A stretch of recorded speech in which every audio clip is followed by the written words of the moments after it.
Get ready for Hosts at Home. On today's season finale, he's hosted everything from Weakest Link to Junkyard Wars. And now, the announcer of The Price is Right, George Gray, comes on down for a can't-miss interview. And now, here's your host, who interviews the host, Adam Wurtzel. Thanks, Richard. Hey, everybody. I'm Adam Wurtzel. Welcome to the season finale of Hosts at Home. Thanks for joining us. Still, the show where we chat with your favorite hosts, past and present. And this man is a fantastic host and the announcer of this little show. Not sure if you heard of it. It's called The Price is Right. That's right. We have George Gray joining us. George, nice to see you. Wow, that was a huge buildup. I feel like I should do something right now. Stage is yours, George.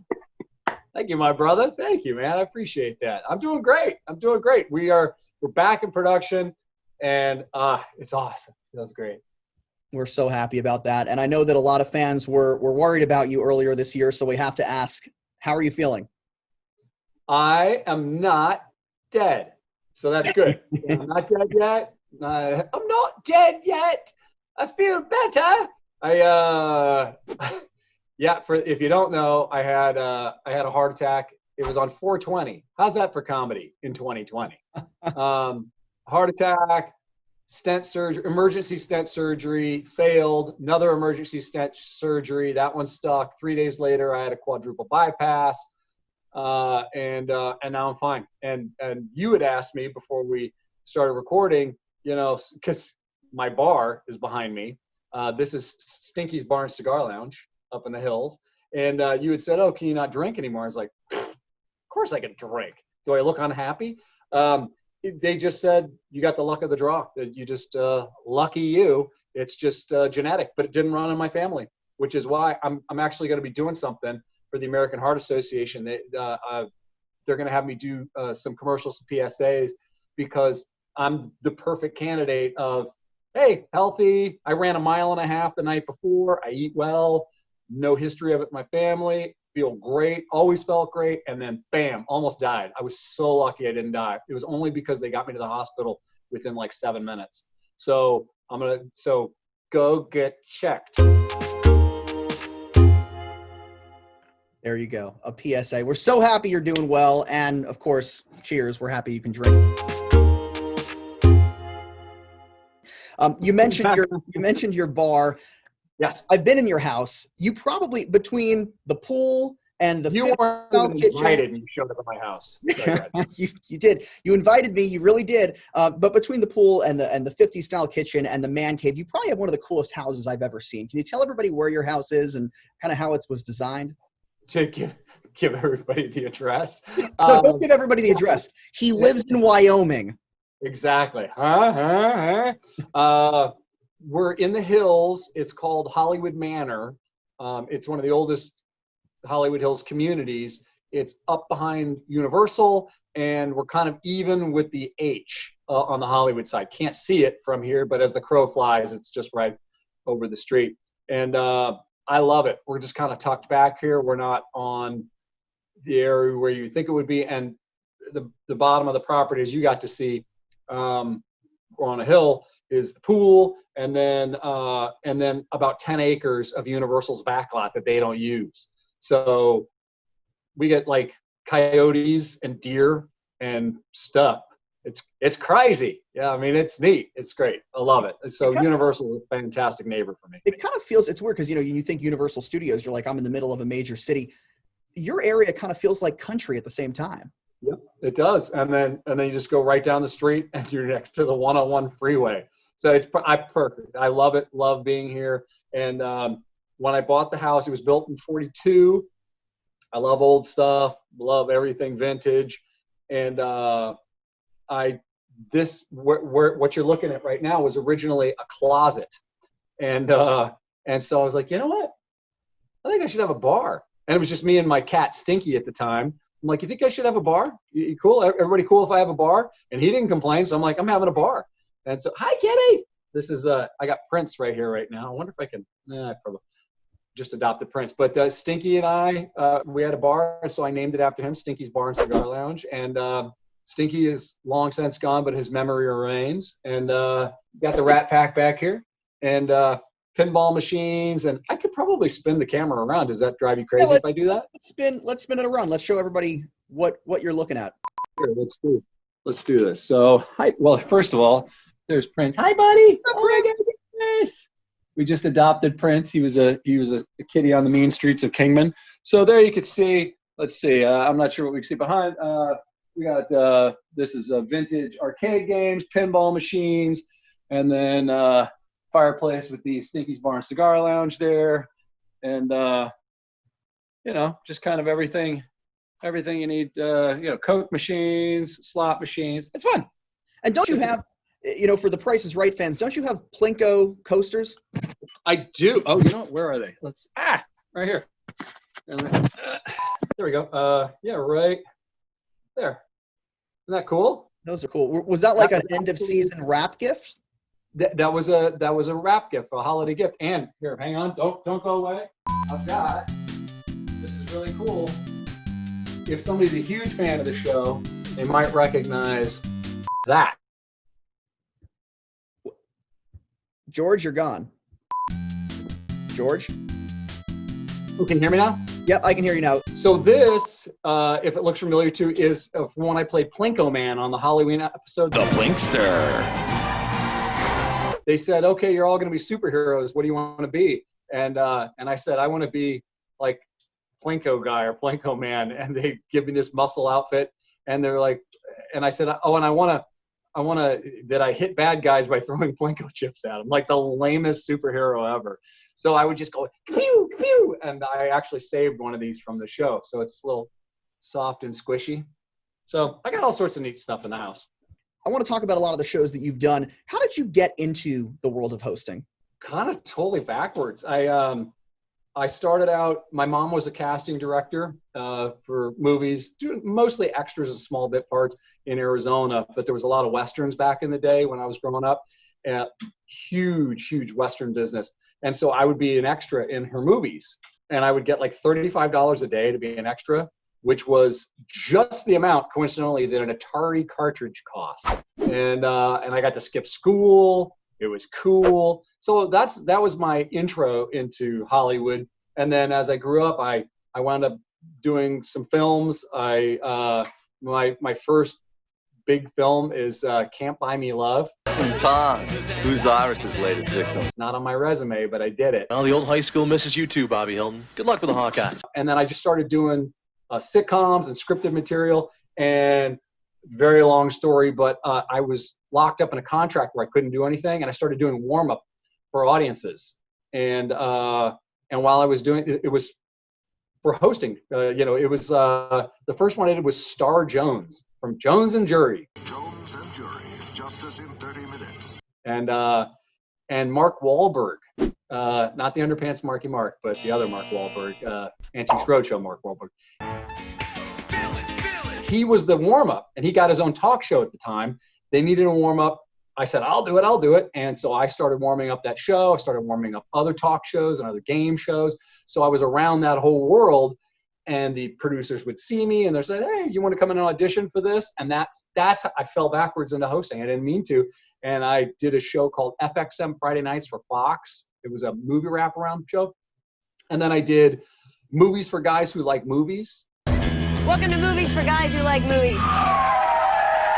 And then I did Junkyard Wars. Two more teams of mechanical wizards who are going to take our hunks of junkyard love and turn them into freakishly cool machines. A show that was Discovery TLC, and that blew up. I only did it because I'm a hillbilly redneck, and I love to race and build stuff. They said, oh, no, my agent said, nobody's ever going to see this little show. So we went over to England to shoot it. It was the biggest show they'd ever had at the time. I got nominated for a Primetime Emmy. I was nominated against Jeff Probst for Survivor. I'll let you guess who won. So, but that blew up my career in hosting. And then I did Weakest Link. I was the American host for the syndicated 5-day-a-week version for Weakest Link. So I did that, and then I was on HGTV. Did a couple series for them for 3.5, 4 years, and then and now I'm the come on down guy on The Price is Right. Never would have guessed all that. You can cut all that up, but that's the whole arc of my hosting career. And I want to mention, because when you were talking about warm up, you did warm up for the Newlywed Game with Bob Eubanks, correct? When I first started being a warm up, I was offered to do. They said, "Oh, a Dating Game and Newlywed Game are coming back," and I said, "Really?" Because they had not been around for years. And it was Brad Sherwood, a comedian who actually auditioned for Price, who is a genius improv guy and has worked with Drew extensively. And what a nice man. So he was the host of the first season of Dating Game. I actually I was the warm up under Brad for Dating Game first season. Well, second season, then they said, you know what? We made a deal and we're bringing back Chuck Woolery and Bob Eubanks. Do you want to do both shows? And I was like, yeah, to work with Chuck and Bob? Yeah, sure. That sounds fun. And both super nice guys, couldn't be nicer. Actually, years later rode Harleys with Chuck. So, but when I did Dating Game, pretty straightforward. I'd introduce Chuck, always very nice, say hi to the audience. Bob loved to talk to the audience. And he loved to tell jokes. And so what I did is I found a few jokes that Bob liked and that he would then tell. So I'd set him up on the jokes. And so he'd go out and tell them to the audience, and I'd be his straight man, and so he could get the punchline and everything. And it was so fun to watch Bob because he was just so old school and just a nice guy. And then he finished production. He put it on. I don't know how often he wore a cowboy hat, but he'd get in his truck and he'd go up to his ranch, and just a guy. We probably wore Wranglers. I mean, just a great guy. And now you are friends with him. And hey, Bob. Hello, Bob. Hello, Chuck. And by the way, little self-promotion here. You can see interviews with Bob Eubanks and Chuck Woolery right here on the Host at Home YouTube channel. But don't shut this interview off. It's going to be a good one. Yes, both of them. Oh, that's fantastic. They're both really 2 and 2. Yes, exactly. First show I ever remember seeing you on was a reboot of the Gong show called Extreme Gong. That was before reboots were cool, before reboots were a thing. But this was different because this was live television 5 nights a week. Can you kind of paint a picture of what Extreme Gong was like? You could probably find clips of it on YouTube. I have VHSs of every episode. It's funny. But it was really a neat show. The idea was it was the Gong show from the 70s, but that because the technology was there, we had a studio audience, we had a band, I had a sidekick. It felt very late night, but the difference was the person gets on stage, and then the audience at home, there was 2 800 numbers time, so there was no tape delay. If you're watching this and don't know how that works, there's always a little bit of a delay between us speaking and you getting it, just in case I decide to say fudge. They just want to protect you. So there was 0 tape delay because there couldn't be any tape delay because people had to vote in real time whether or not they should get gonged. So if you liked somebody, you dialed one number, and if you didn't like him, you dialed another number. And in that time, somebody would get gonged or somebody would win. And I really learned to think on my toes because we had a few moments probably should have had a tape delay, but didn't have a tape delay. Before we talk about everything you're doing now, which, spoiler alert, The Price is Right, my favorite thing you've ever done still is Weakest Link. And I don't think I've ever seen another show on television that went hand in hand with a host's personality more perfectly than your version of Weakest Link. In other words, a sarcastic jackass. Yeah, a little bit of that. It was a lot of fun to do. It really was. It's funny because the difference between Weakest Link and Price is Right, that's a lot.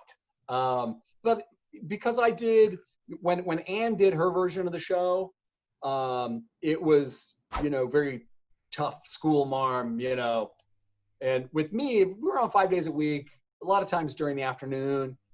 So the way I kind of looked at it was we were all friends. If your friend slips on a banana peel, you of course point and laugh, but if you find out they're hurt, then you don't make fun of them. So to me, there was always that fine line of, teasing, but not really going for the jugular. I would only go for the jugular if somebody was mean to somebody else. Can we, for the weakest link fans, can we get the famous line? Adam, you are the weakest link. Goodbye. Sounds just like you stepped off the stage, George. Just like you stepped off the stage. I haven't said that in years, but luckily I still remembered it. Yes, you still got it. You still got it. We have to talk about The Price is Right, America's favorite game show, and you're the announcer. How did you get the dream job? I had some photographs on people. I sent them copies, just the copies. Never send the original, okay, kids? I sent them the copies and said, I feel like I need a job. You're part of an elite group of people, George, because there's only been 4 regular announcers, 5 if you include Don Pardo on the Bill Cullen version of Price is Right, but only a small group of announcers. Did Johnny Olson and Rod Roddy and announcers of Price is Right past inspire your career at all? I never thought I'd be the announcer for The Price is Right. I watched it as a kid, just like we all did. So, I remember it, but no, I never thought I'd be doing that. It's crazy. And when I was up for the job, I just thought, well, the thing to do is do what I do. Don't try to be somebody else. When I was brought in to do Weakest Link, I never once watched Ann Robinson in what she did, because and everybody said, oh, how do you, she has a particular way of saying you are the weakest link, goodbye. How do you gonna say it? I said, I'm not gonna try to say it any particular way. I'm just gonna say it. It's the line, I'll say it, but that's hers. Don't try to be somebody else. And so when I came on to Price, I just watched the patterns of the show, but I didn't try to be Johnny. Johnny Olson had the job until he died. And then Rod Roddy had sequin jackets and everything.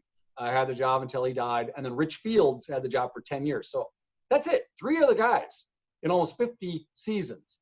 And so I just decided I'll just do it my way. And I guess it worked out. Here I am. What's funny is, one thing I didn't intend is I just decided, if you watch the show, I end every product and sentence with an upward inflection. What's the final prize up for bids, please? The prize is a tool package. When you talk like this. His and hers loungewear. Like, your Valley Girl. A steam shower, massage chair, and juice for a whole year. Because I just thought, it sounds more uplifting. I don't know why. I just did that. And so now I do that. And I've had some friends make fun of me, which is great, where they say, breakfast included. Daily breakfast and rental car included. I don't know where that came from, but it just did. So included. One thing that I love about you on the show is you say hi to your mom at the beginning of every episode. Good morning. Hi, Mama May. Hi, everybody. What was her reaction when you told her you got the job on The Price is Right? Well, first of all, in case she's tuning in, hi, Mama May. Oh, she was absolutely thrilled. Absolutely tickled. She knew I was, auditioning, knew I was up for it. And then, so yeah, just blown away. And actually, the Hi Mama May, her name's May. And people were like, people said, what is Mama May? I'm like, it's not a what, it's a who, it's my mom. But most people do know. And I get so many comments. I think it's so nice how you say hi to your mother every day. And, it was by accident. There was one time where I just said, hi, Mama May, on the show. And then a few more times I just started doing it just by coincidence, not thinking. And I would say it sometime during the show, just anywhere. I'd squeeze it in for fun. Then I'd start tucking it in here and there. Well, there was one show that must have aired out of order, and people actually wrote me, why are you not saying hi to your mom anymore? What happened? Is everything okay? I was like, what? No, and actually, so at that point, I actually asked if it was okay if I just did that every show. And Fremantle, the production company, and CBS, everybody's so amazingly nice. They're like, yeah, absolutely. Yeah, say hi to your mom. So it's now just one of those things that I'm going to do, and I love it. And here's trivia. We are on stage 33, CBS Television City. That was Carol Burnett's stage, where she tugged on her ear to say hi to her grandma. So just a few feet away from where Carol Burnett would say hi to her grandma, I get to say hi to my mom. Pretty cool. You strike me as a very creative guy, George. Have you ever had any desire to create a pricing game? Because I know Drew has created a pricing game. Yes, he created Rat Race, which is one of my favorite games because it involves like a race. Like they're wind up rats and they're selected at random, and then they just put a covering on them. So some of the rats, some of the machinery will go slow, some will go fast. So to me, it's NASCAR. So of course I like it. Because you don't know who's going to break out of the gate. You don't know what's going to happen. It's fun. I love that stuff. Yes, I would love to come up with a game. I've had an idea percolating in my head forever, and I can't figure out how to connect it. I can't figure out how to do it. I'm not giving anything away. I have an idea about somehow a slot machine. Watching the reels roll. I just love that idea. I just haven't figured it out. I'm trying to think. The price machine. There's something there, and they've done some great stuff with machines. My favorite game, which is long retired, was one called Super Ball. I don't know if you remember that, but it was like a skee ball machine. It was literally Really? It was a skee ball machine called Super Ball, and they would have all these different balls, and and you had to get the car. You had to get it in the middle, in the best possible slot. It was great. They should bring it back, maybe. It was skee ball? It was literally, look it up, Price is Right Super Ball. I kid you not. If you didn't get it in the center and get the car, did you at least get some tickets so you could get like a pencil eraser or something? Yes. Yeah. You can get bug spray. You can get Armor All. No, I think it was different cash amounts. And then at the end, you can win the Super Ball, which could win you everything. Check you out.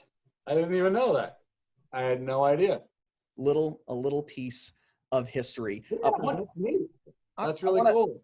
I want to read a quote to you, George. Before the new COVID-friendly season of Price is Right premiered, your executive producer, Evelyn, said this on CBS this morning. Quote, "If you don't hear George say, 'come on down' at the top of the show, it's not The Price is Right." What goes? Do you have any concept? Do you know what I had to pay Evelyn Warfel to say those words?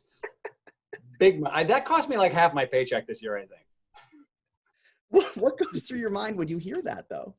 I saw her interview, and of course, I loved it. I think it is true. I think it is true that, of course, you have to have come on down. You can't not have a come on down on The Price is Right.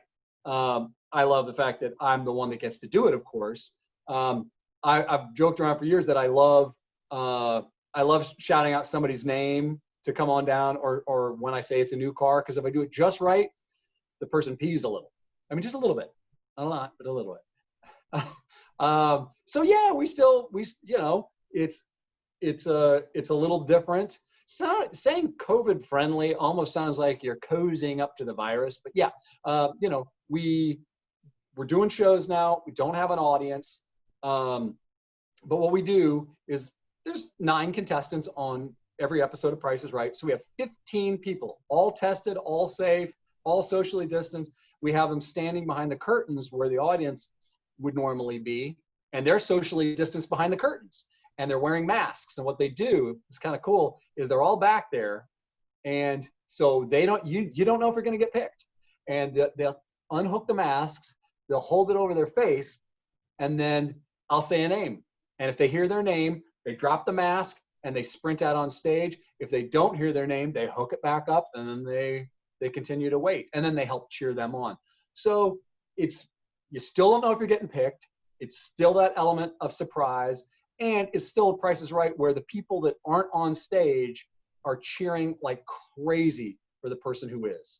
And you can actually hear them. You can hear the people who haven't been picked yet losing their minds trying to help the person playing the game with Drew, which is fun. And that's what Price is all about, is helping everybody to win. You want to see people, you don't want to see people lose. Like what other sport or competition can you think of where you want to win, you want to play, you want to win, and when you don't get to play, you cheer for the other person? That doesn't happen. It doesn't happen in any sport. You cheer against the person. You hope they lose. The Price is Right, there's no booing. We don't boo. The only time people boo on Price is Right, do you know when it is, Adam? You know trivia. Let's see. One away. Is it one away when they ask if they have one number right? No. Boo. Not even. Oh, yes. When they don't get the wheel all the way around. Yes. Yeah. When somebody's trying to finesse the wheel and they're trying to just creep it around to get to the dollar. Yes. That's when you'll hear booing on Price is Right. That sound, George, that you just heard means yes. That sound. Wait, let's hear it again. Yes. It's quite an intense sound. It means That's insane. It means it's time for the lightning round. Right. George, this is very easy. I'm going to say something. Maybe it's the name of a show you've done. Maybe it's something that's happened to you. You just have to tell me the first thing that comes to your head. George, are you up for the challenge? Apples. Oh, we're not doing it yet? No, but that was great. That was actually all I needed. We're done. No, I'm just kidding. Go for it. All right. A lot of pressure. Here we go. Here we go. First, what's with that house? Sexy. Hey, friends, it's your old pal George. That was the show I did. Yeah. Yeah, sexy. Let's go with that. How about I Do Anything? Hi, everybody. I'm George Gray, and welcome to I Do Anything. You're just going to name shows I did.